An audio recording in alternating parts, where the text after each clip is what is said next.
দিন আগতে fishery development অফিচাৰৰ কাৰণে যি 65টা পদৰ এডভাৰটাইজমেণ্ট আহিছিলে তাৰ অনলাইন এপ্লাই বৰ্তমান হৈ আছে আৰু আপুনি যদি ফিচাৰী ডিপাৰ্টমেণ্টৰ ফালৰ পৰা অলপ 65টা ফিচাৰী ডেভেলপমেণ্ট অফিচাৰ পদৰ কাৰণে আবেদন কৰিম বুলি ভাবিছে আপোনালোকে 23 মাৰ্চ 2025লৈকে অনলাইনত আবেদন কৰিব পাৰিব ফিচাৰী ডেভেলপমেণ্ট অফিচাৰৰ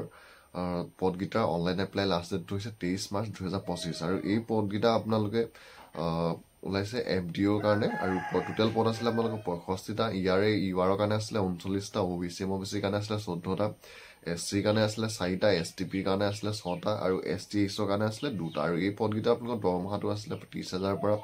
1,10,000 পৰ্যন্ত আৰু গেট পে আছিলে 12,700 টকা শিক্ষাগত অৰ্হতাটো আপোনালোকৰ ইয়াত ধৰি দিছিলে কোৱালিফিকেশ্যনটোৰ কাৰণে BFSC আপোনালোকে ডিগ্ৰী কৰা হ'ব লাগিব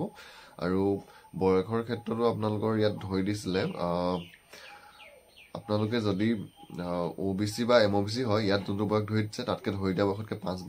3 বছৰ বেছি হ'লেও পাৰিব আৰু SC ST সকলে 5 বছৰ বেছি হ'লেও আবেদন কৰিব পাৰিব এপ্লিকেশ্যন ফিজটো আছিলে আপোনালোকৰ জেনেৰেল সকলৰ 297 টকা OBC MOBC সকলৰ SC ST BPL PWD সকলৰ আছিলে 47 টকা আৰু ইয়াৰ আপোনালোকৰ অনলাইন এপ্লাই কৰিবলৈ হ'লে ইয়াৰ যোনটো ফিচাৰী ডিপাৰ্টমেণ্টৰ যোনটো অফিচিয়েল ৱেবছাইট আছে আপোনালোকে সেই ৱেবছাইটটোলৈ আহিব লাগিব আৰু এই ৱেবছাইটটোলৈ আহি আপোনালোকে 23 মাৰ্চ 2025লৈকে এই পদকেইটাৰ কাৰণে অনলাইনত আবেদন কৰিব পাৰিব